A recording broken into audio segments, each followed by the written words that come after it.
Hey friends, Katrina here with Homegrown Florida. We are on the road on our RV trip. We went clear across the United States and we are coming back and we're stopping in Las Vegas because it's amazing, and at Christmas time it's spectacular. The Bellagio has a botanical gardens that these are live plants. They are all live plants that they've decorated into a Christmas theme, which I think is adorable. It's so wild. It is basically a picture of, I guess, a Christmas cottage, and it's all made up of flowers. They have cinnamon sticks, they have little roses, they have chestnuts, they've got pines and all kinds of different plants making up the whole display, which is so cool.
Alright, so we finished up at the Botanical Gardens. It was gorgeous. I thought it was so pretty.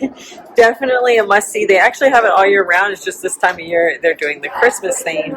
The rest of the time of the year, it's all just flowers. It's all indoors, so it's protected from the cold and the heat here in Vegas. But it was awesome. We really, really enjoyed it. We walked around the Bellagio afterwards. We don't gamble or drink, so we kind of were just admiring the architecture as well as looking at the shops and getting food. My Christmas wish.